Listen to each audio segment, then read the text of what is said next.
మహాభారతము భీష్మ పర్వము తృతీయ శ్వాసం పార్ట్ 2.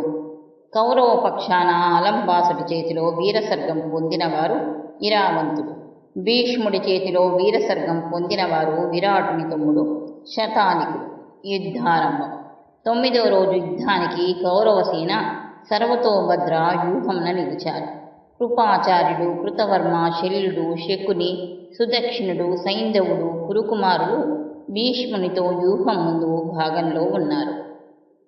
ద్రోణుడు, భూరీశ్రవుడు, భగదత్తుడు అతడి కుడివైపున, సోమదత్తుడు, అశ్వత్థామ, విందానువిందులు ఎడమవైపున, శృతాయువు వెనక వైపున, తిగర్తాదీసులతో సుయోధనుడు మధ్య భాగంన నిలిచారు.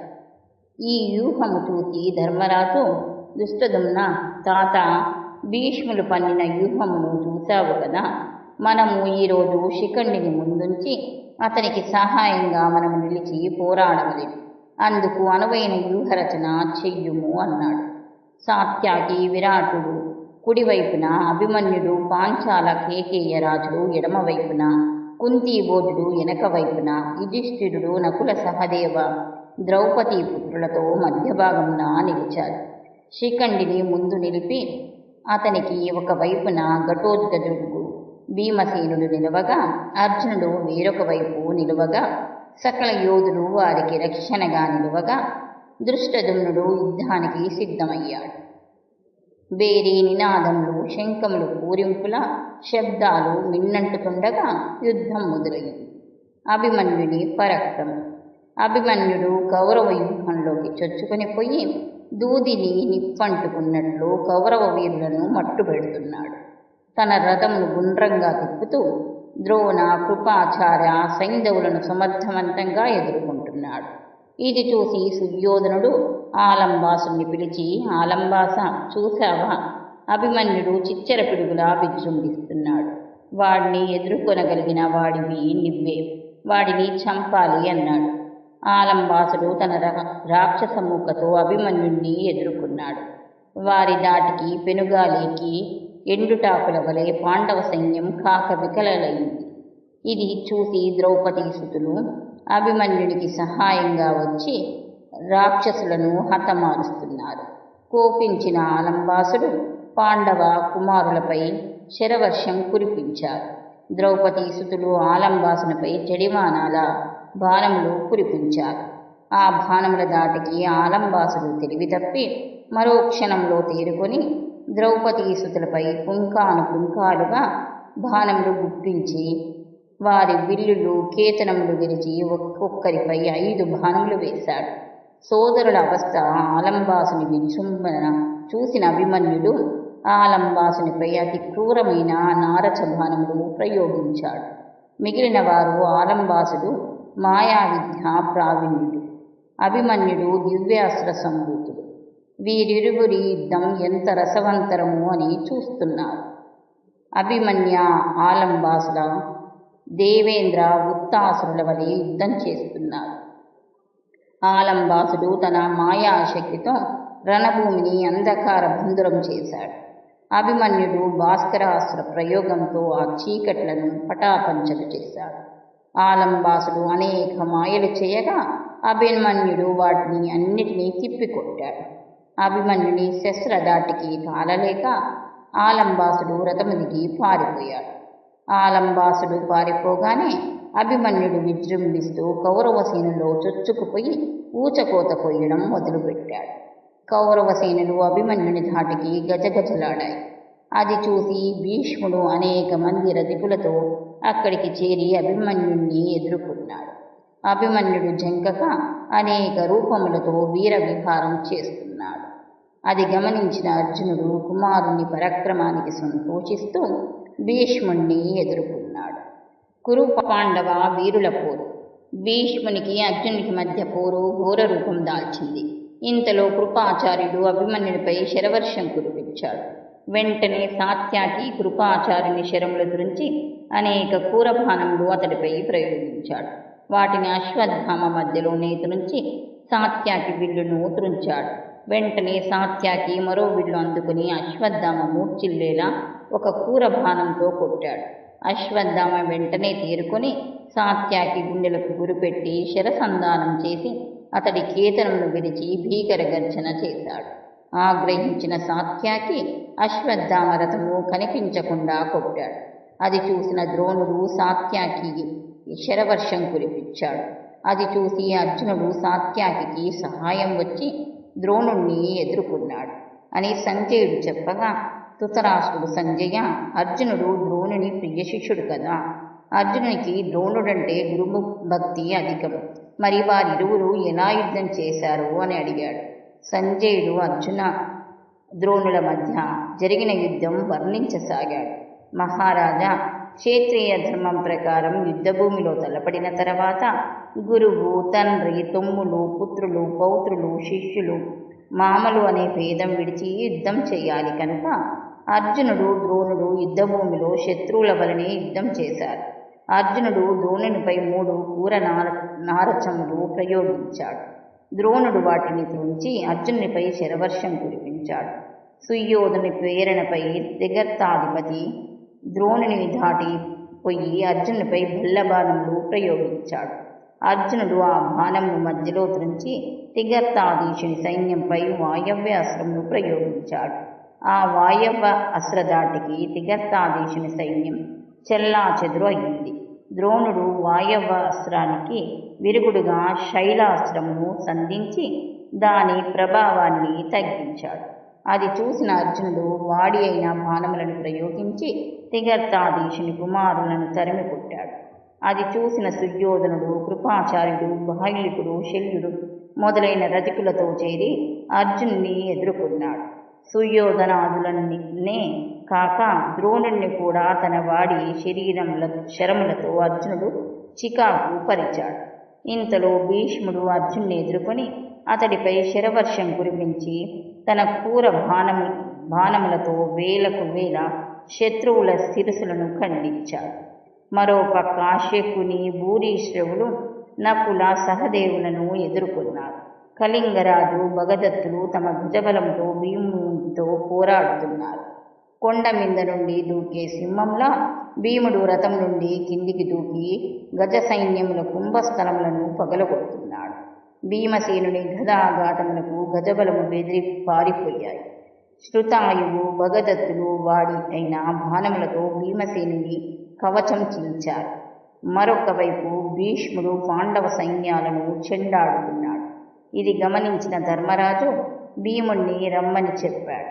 భీముడు కళింగరాజు, భగదత్తులను విడిచి అన్నయ్య దగ్గరకు వచ్చాడు. ముందే విరాటుడు, ద్రుపదుడు, దుష్టదుమ్నుడు, శిఖండి అక్కడికి చేరి ఒక్కొమ్మడిగా భీష్ముణ్ణి ఎదుర్కొన్నారు.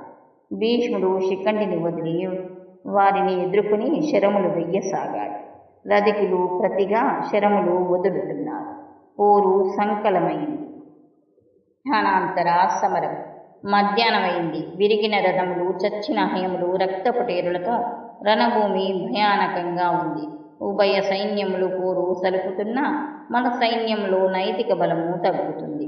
వారిలో వారు అయ్యో సుయోధుని లోభత్వము, మూర్ఖత్వం వలనే ఇంతటి మారణ హోమం, జనక్షయం దాపురించింది. అసలు పాండవులను జయించగలవారు ఎక్కడైనా ఉన్నారా అని తమలో తాము తర్కించుకున్నారు. వారి మాటలను సావధానంగా వింటున్న సుయోధనుడు వారి పనికి మాలిన మాటలు విననేలా అనేకులు అనేక విధముల అనుకుంటారు. మనం యుద్ధం చేస్తాం రండి అని అందరినీ రణమునకు ప్రోత్సహించాడు.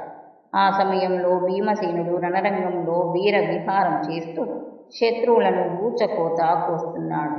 ఇంతలో భీమసేనుని రథము తెచ్చి సారథి నిలపగానే దానిని అధిరోహించి అత్యంత నిశీత శరములతో బాహ్లికుని రథమును విరగొట్టాడు. చిత్రరథుడు విచిత్రమైన తన ఇష్టశరములు ఉపయోగించి అభిమన్యుణ్ణి చికాకు పెడుతున్నాడు. అభిమన్యుడు చిత్రరథుని రథం విరగొట్టి సారథిని చంపి రథాశ్వములను చంపాడు. చిత్రరథుడు దుర్ముఖుని రథము ఎక్కి అక్కడి నుండి వెళ్ళాడు. ద్రుపదుడు ద్రోణునిపై అస్త్రప్రయోగం చేశాడు. ఆగ్రహించిన ద్రోణుడు పదునైన బాణములు ప్రయోగించి ద్రుపదుని కవచమును చీల్చాడు. ద్రోణుని దాటికి తాళలేక ద్రుపదుడు అక్కడి నుండి వెళ్ళాడు. సుశర్మ అర్జునుడితో యుద్ధం చేస్తూ అర్జునుని మీద కృష్ణుని మీద శరవర్షం కురిపించాడు. వాటిని మధ్యలో త్రుంచి అర్జునుడు క్రూర బాణములతో సుశర్మను తరిమి తరిమి కొట్టాడు. అతడి సైన్యం చెదిరిపోగా అర్జునుని దాటికి ఆగలేక సుశర్మ ససైన్యంగా వైదొలిగాడు. ఇది చూసిన భీష్ముడు అర్జునుని ఎదుర్కొని విజృంభించాడు.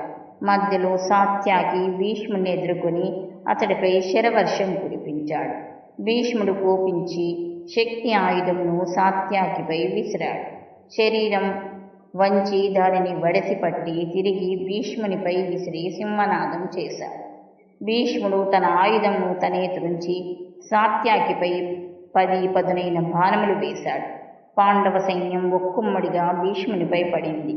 సుయోధనుడు దుశ్శాసనుడిని పిలిచి, దుశ్శాసన, తాత ఒంటరిగా పోరుతున్నాడు, శకునిని తీసుకొని సహాయంగా వెళ్ళు అన్నాడు. దుశ్శాసనుడు అలాగే వెళ్ళి శకునితో చేరి భీష్మునికి సహాయంగా పాండవ సైన్యాలను కాకబికలు చేస్తున్నారు. ఇది గమనించిన ధర్మరాజు నకుల సహదేవులను అక్కడికి వెళ్ళమని చెయ్యి ఊపాడు. నకుల సహదేవులు భీష్ముణ్ణి ఎదుర్కొన్నారు. సుయోధనుడు 10,000 అశ్విక దళమును పాండవ సైన్యాలను ఎదుర్కొనమని పంపాడు. వారు పాండవ సేనలో చొరబడి విచక్షణ లేకుండా చంపసాగారు. అది చూసిన నకుల సహదేవులు ధర్మరాజు తమ వాడి శీలికముతో గుర్రములను కొట్టసాగారు. కాళ్ళు తెగి గుర్రములు పడి పోతూ రణరంగమును బీభత్సం చేసింది. అశ్వసైన్యం అంతకంతకు తరిగిపోయి సైనికులను లక్ష్య పెట్టక దిక్కుతోచగా పరిగెట్టాయి.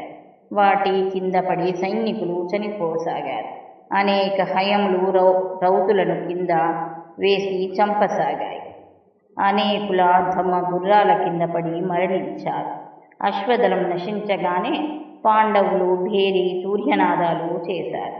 ఇది చూసిన సుయోధనుడు, మద్రనరేంద్ర, పాండవ సేనలు చెలియలి కట్ట దాటిన సముద్రంలా విరుచుకపడి మన సైన్యాలను ఊచకోత కోస్తున్నాయి. వాటిని నువ్వే ఆపాలి. శల్యుడు తన సేనలతో నకుల సహదేవ ధర్మనందనులను ముట్టడించి పెక్కు బాణములు వేసి వారిని నొప్పించాడు. అది చూసిన భీమార్జునుడు శల్యునిపై విరుచుకుపడి శల్యునిపై బాణవర్షం కురిపించారు. ఇది చూసిన భీష్మ ద్రోణులు భీమార్జునులను ఎదుర్కొని వివిధ అస్త్రములను వేసి వారిని నొప్పించారు. సాయంకాలం అయ్యింది. సాయంకాలానంతర యుద్ధం. భీష్ముడు ప్రచండునిలా పాండవ సేనలోకి చొచ్చుకు వెళ్ళి 12 నారచబాణములను ధర్మరాజు పైన, అర్జున, భీమ, నకుల సహదేవులపై ఒక్కొక్కరిపై 3 ప్రయోగించాడు. సాత్యకి దుష్టదుమ్నులపై వాడి శరములు వేసి నొప్పించాడు. వెంటనే మగధ, విరాట, కురు దేశాధీశులు సోమకుడు తమ సైన్యాలతో భీష్ముణ్ణి చుట్టుముట్టారు. ద్రోణాచార్యుడు తన వాడి అయిన బాణములతో సాత్యకిని, పాండుసుతులను ఎదుర్కొని అంతటా తనై వీర విహారం చేస్తున్నాడు.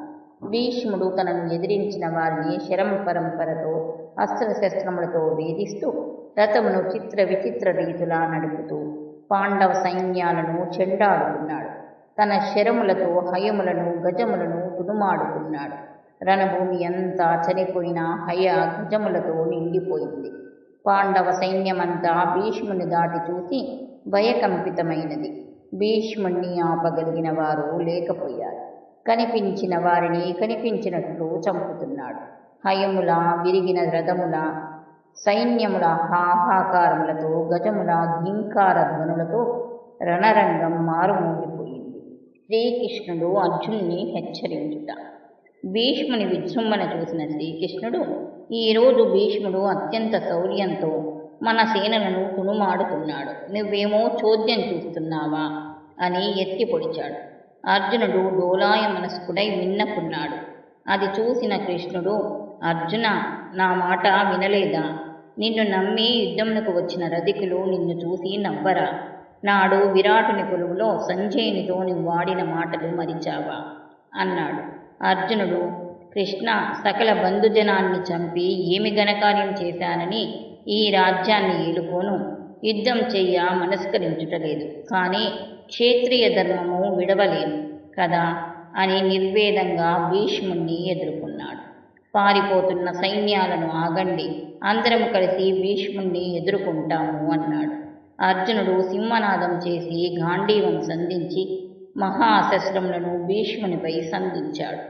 భీష్ముడు అర్జునుని బాణములను త్రుంచి తిరిగి బాణములు వేసి అర్జునుని శరీరం రక్తసిక్తం చేశాడు. అవమాన భారంతో కృంగిన అర్జునుడు పదునైన బాణమును వేసి భీష్ముని విల్లు విరిచాడు. భీష్ముడు మరొక విల్లు తీసుకోగా అర్జునుడు దానిని కూడా విరిచాడు. మనవడి నైపుణ్యానికి మురిసిపోతూనే పాండవ సైన్యంపై శరవర్షం కురిపిస్తూ అర్జుని శరీరాన్ని తూట్లుపడేలా కొట్టాడు. అర్జునుడు అలసిపోయాడు. శరీరమంతా బాణపు దెబ్బలకు బాధపడుతూ ఉంది. వివశుడైన అర్జున్ని మరింత తన శరములతో బాధించసాగాడు భీష్ముడు. మిగిలిన వారు భీష్మునికి ఎదురు నిలవలేక పారిపోయారు. శ్రీకృష్ణుడు భీష్ముణ్ణి ఎదుర్కొనకుండా పరిస్థితి విషమించడం చూసిన శ్రీకృష్ణుడు ఆగ్రోహదగ్రుడై పగ్గములను నొగ్గాల మీద ఉంచి ఒక్క ఉదుటున ధరణీ చక్రం కదిలిందా లేక దిక్కులన్నీ కంపించాయా అన్నట్లు భీష్మునిపై లగించాడు. పీతాంబరం జారిపోతున్నా లెక్క చెయ్యక కారు మేఘములు కదిలి వచ్చాయా అన్నట్లున్న శ్రీకృష్ణుణ్ణి చూసి కౌరవ సేనలు ఈ రోజుతో భీష్మునకు అంతిమ గడియలు సమీపించాయి అనుకుంటూ నిశ్చేష్టులై చూడసాగారు.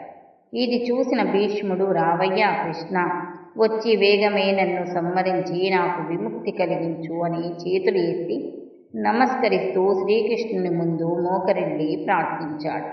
ఇది చూసిన అర్జునుడికి మతిపోయినంత పని కృష్ణుణ్ణి వెనక నుండి లాగుతూ కృష్ణుడు విదిలించుకొని పరిగెడుతున్నాడు.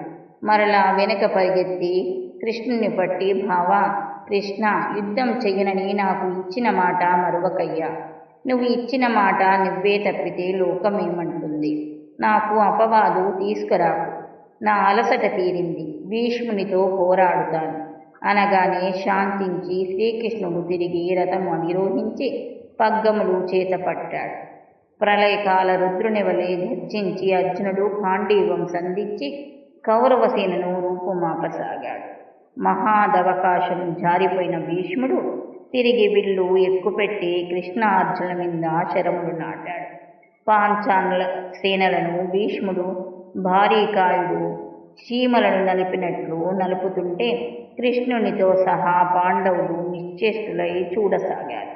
ఈ ఘోర దృశ్యం చూడలేనట్లు సూర్యుడు అస్తమించగానే ఆనాటి యుద్ధం పాండవులలో భీతిని కలిగిస్తూ ముగిసింది. అందరూ వారి వారి నిలవులకు చేరారు. 10వ రోజు యుద్ధం. 9వ నాటి భీష్ముని విజృంభణ చూసిన ధర్మనందుని మనసు కలత చెందింది. కౌరవ శిబిరంలో ఆనందోత్సవాలు మిన్నంటాయి. భీష్ముణ్ణి వేణోళ్లా పొగిడారు. నీ కుమారుల ఆనందానికి హద్దు లేదు. భీష్ముని ఉదాత్త హృదయంతో ప్రస్తుతి చేశారు. ఆ రోజు రాత్రి ధర్మనందునికి నిద్ర పట్టలేదు.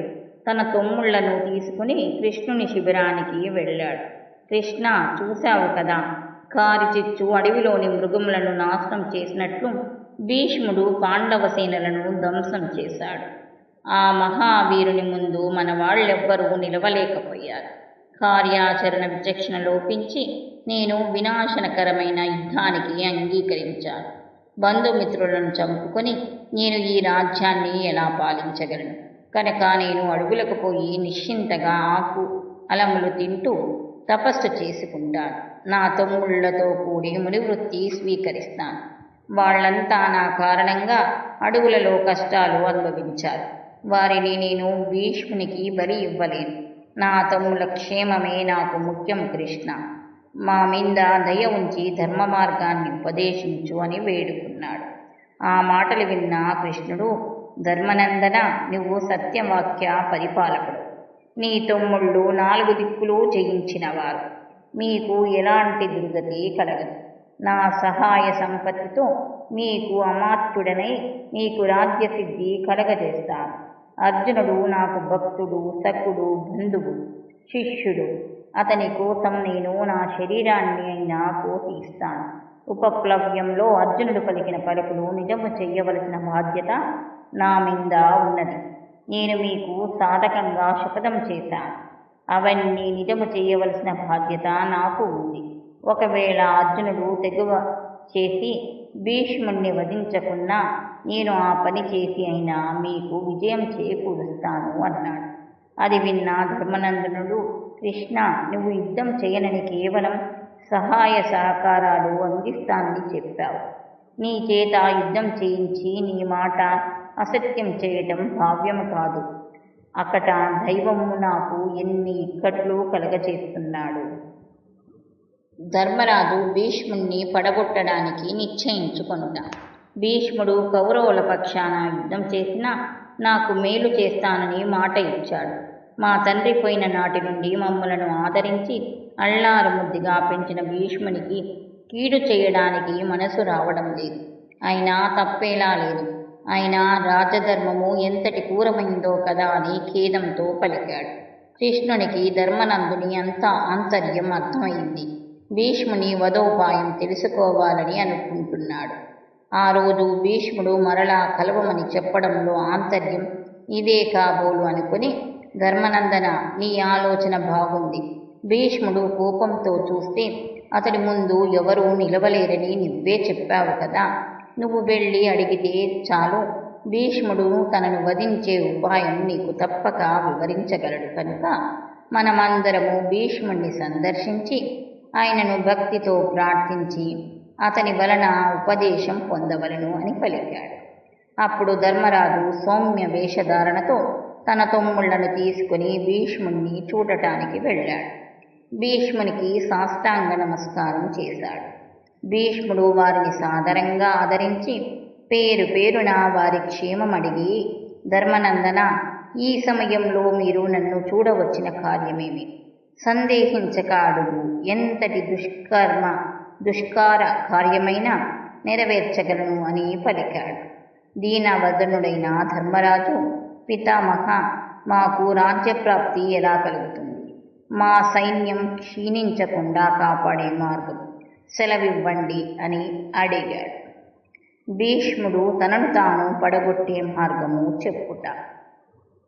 భీష్ముడు, ధర్మనందన, నేను యుద్ధభూమిలో ఉన్నంతకాలం మీకు రాజ్యప్రాప్తి కలగదు. నన్ను నిర్జిస్తే కానీ మీకు రాజ్యప్రాప్తి కలగదు అన్నాడు. ధర్మరాజు, పితామహ, రణభూమిలో మీరు త్రిశూలం ధరించిన రుద్రునిలా నిలబడినంతకాలం మిమ్ము గెలుచు వీరుడెవ్వడు కనుక మిమ్ము గెలుచు ఉపాయం మాకు చెప్పవా అన్నాడు. ధర్మనందన, నువ్వు చెప్పింది యథార్థం. నా చేత ఆయుధం ఉండగా నన్ను గెలుచుట అసాధ్యం. నా శక్తి తెలుసుకొని నన్ను గెలుచు ఉపాయం తెలుసుకొనవచ్చారు. మీకు సహాయం చేయటం కంటే సుకృతం ఏముంది? నేను ఆయుధం విసర్జించినా నన్ను గెలవవచ్చు. నేను కవచం తీసిన వాడిని, ఆయుధం ధరింపని వాడిని, కేతనమును దించిన వాడిని, స్త్రీలను స్త్రీగా ఉండి పురుషునిగా మారిన వాడిని, తలపాగా తీసిన వాడిని, అన్నతమ్ముళ్ళు లేని వాడిని, పుత్రులు లేని వారు ఎదురైన వారితో యుద్ధం చెయ్యరు. వెంటనే నా ఆయుధములను విడిచిపెడతాను. పుట్టుకతో పురుషుడు కాక దైవత్వంతో పురుషుడైన వాడితో నేను యుద్ధం చెయ్యను. ద్రుపద కుమారుడు శిఖండి పుట్టుకతో స్త్రీ అయి దైవికంగా పురుషత్వం పొందాడు. శిఖండిని ముందు పెట్టుకుని అర్జునుడు యుద్ధం చేసినా నేను ఆయుధము విసర్జిస్తాను. అప్పుడు అర్జునుడు శిఖండిని అడ్డు పెట్టుకుని నన్ను సంహరించవచ్చు. తర్వాత బంధుమిత్ర సహితంగా సుయోధుణ్ణి గెలుచుట సులభం అన్నాడు. వచ్చిన కార్యం సఫలమైంది అనుకుని ధర్మనందనుడు తమ్ముళ్లతో తమ శిబిరానికి మరిలాడు. దారిలో తన మరణమునకు తానే దారి చెప్పిన భీష్ముణ్ణి తలుచుకొని విషాదం నిండిన హృదయంతో అర్జునుడు, కృష్ణ, భీష్ముడు లోకమాన్యుడు, దయాళువు, వయోవృద్ధుడు. అలాంటి మహానుభావుణ్ణి చంపడానికి నాకు మనస్కరించుటలేదు. మట్టిలో ఆడుకుని వచ్చిన నన్ను ఎత్తుకుని ముద్దాడి చిన్నతనంలోనే గతించిన నా తండ్రిని తలుచుకుని ఆయన కంటతడి పెట్టుకునేవాడు. తండ్రిని కోల్పోయిన మమ్ము చేరదీసి అళ్ళారు ముద్దుగా పెంచిన తాతగారిని నేను ఎలా చంపగలను? పితామహుడు పరాక్రమంతో సైన్యాలను అంతమొందించిన ఉపేక్షిస్తాను కానీ చంపను. ధర్మనందుని తమ్ముళ్ళు అంత క్రూరులు కాదు కదా అన్నాడు. ఆ పలుకులు విని కృష్ణుడు, అర్జున, నీకు క్షేత్రీయ ధర్మం తెలియదా? క్షేత్రియులు కొంచెం క్రూరత్వం అవలంబించి కలత చెందక శత్రు సంహారం చేసి ప్రజలను కంటికి రెప్పలా కాపాడాలి. ప్రజలు కట్టు పన్నుతో ప్రజా శ్రేయస్సు కొరకు పాటుపడాలి. రాజధర్మం ఇదేనని బృహస్పతి ఇంద్రునకు చెప్పాడు. నువ్వు భీష్ముణ్ణి చంపుతానని ప్రతిజ్ఞ చేశావు. ఆ మాట తప్పుట న్యాయమా? లోకులు నిన్ను చూసి నవ్వరా? ఇది రాజధర్మమే కాని క్రూర కర్మము కాదు. ఖేదం వదిలి భీష్ముణ్ణి చంప ప్రయత్నించు అన్నాడు. అది సరే కృష్ణ, భీష్ముణ్ణి చంపడానికి శిఖండి పుట్టాడు అంటారు కదా. శిఖండిని చూసిన పితామహుడు యుద్ధం చేయడు కదా. నేను వేరొకరిని చంపుతాను, శిఖండి భీష్ముణ్ణి చంపుతాడు అన్నాడు. అర్జున, ఇంక మాటలేలా? భీష్ముని మరణం నీ చేతిలో ఉన్నది.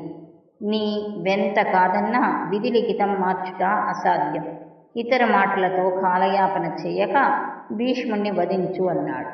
అర్జునుడు, రేపటి యుద్ధం ఎలా జరగాలో అలా జరుగుతుంది. మీరు చెప్పినట్లే చేస్తాను అన్నాడు. అందరూ తమ తమ శిబిరాలకు వెళ్ళారు.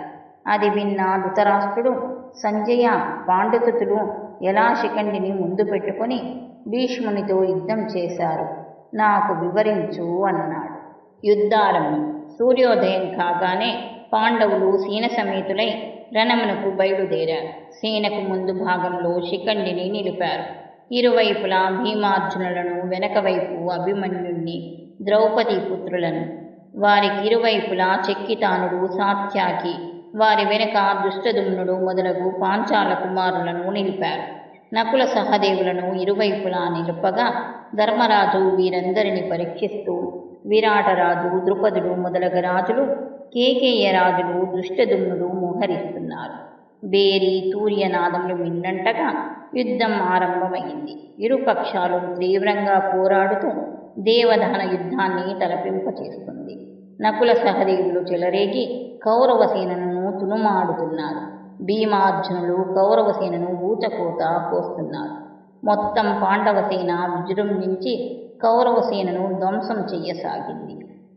ఇది చూసిన భీష్ముడు కల్పాంతంలో విజృంభించిన రుద్రుడిలా పాండవసేనపై శరవర్షం కురిపిస్తున్నాడు. రథాశ్వములు, గజములు, కాల్బములు నేల కూలుతూ ఉన్నాయి. శిఖండి భీష్మునిపై 3 బాణములు వేశాడు. భీష్ముడు, నిన్ను బ్రహ్మశ్రీగా సృష్టించాడు. నువ్వు మధ్యలో పురుషత్వం పొందావు. నువ్వు నా మీద శరవర్షం కురిపించినా నేను నీ మీద కోపం తెచ్చుకోకుండా చిరునవ్వుతోనే నిలబడతాను, కానీ నీతో యుద్ధం చెయ్యను అన్నాడు. అది విన్న శిఖండి, భీష్మ, ఎంతోమంది రాజులను గెలిచావు, పరశురామునితో పోరి నిలిచావు. నీ శౌర్యం నాకు చూపవా? నువ్వు నాతో యుద్ధం చెయ్యకున్నా నేను మాత్రం నిన్ను వదలను. కూర శరములు వేసి నిన్ను చంపుతాను. నేను ఎవరైతే ఎందుకు, నాతో యుద్ధం చెయ్యని కవ్వించాడు శిఖండి. ఇది చూసిన అర్జునుడు, నేడు శిఖండి వైఖరి వింతగా ఉంది. భీష్ముడు పడిపోవుటకు సమయం ఆసన్నమైనట్లు కనబడుతుంది. అందుకే దైవ ప్రేరితుడై శిఖండి ఇలా ప్రవర్తిస్తున్నాడు అని మనసులో అనుకున్నాడు. అర్జునుడు, శిఖండి ఇన్ని మాటలాడి ఊరకున్న లోకం నిన్ను చూసి నవ్వుతుంది. నీ వెనక నేను ఉన్నాను. నిర్భయంగా భీష్ముని మీద నీ వాడి శరములు వేసి హతమార్చు అన్నాడు. కానీ గాంగేయుడు అక్కడి నుండి తొలగిపోయి పాంచాల సైన్యము తునుమాడుతున్నాడు. అర్జునుడు తన సైన్యంతో భీష్ముణ్ణి ఎదుర్కొన్నాడు. అర్జునుడి దాటికి కౌరవసేన నిలవలేక పారిపోయింది. సుయోధనుడు అది చూసి, పితామహ, మీరు చూస్తుండగానే సేనలు పారిపోతుంటే చూస్తూ ఊరుకోవడం న్యాయమా అన్నాడు. ఆ మాటలకు నొచ్చుకున్న భీష్ముడు, సుయోధన, నేను 10 రోజులకు 10,000 మందిని చంపుతానని మాటిచ్చాను. 10,000 మందిని చంపి నీ రుణం తీర్చుకున్నాను. ఈ రోజు యుద్ధంలో నన్ను పాండవులు చంపడం లేదా వారిని నేను చంపడం తథ్యం. కానీ నేను మానవ మాతృడను, వారు దైవాంశ సంభూతులు కనుక నా చేతిలో వారు మరణించుట అసాధ్యం. అయినా నా శక్తి వంచన లేక యుద్ధం చేస్తాను అని భీష్ముడు బదిలిచ్చి, తర్వాత భీష్ముడు సైన్యంను వెంటబెట్టుకుని పాండవ సైన్యాలను నిర్మూలించసాగాడు. భీష్మునికి సహాయంగా నీ కుమారులు అక్కడ నిలిచి పోరాడుతున్నారు. ఇది చూసిన పాండవులు, మత్స్య, పాంచాల, కేకేయ పాండ్య యాదవరాజులు తమ సైన్యాలతో వచ్చి ఒక్కుమ్మడిగా భీష్మునిపై లగించారు. సమరం సంకులమైంది.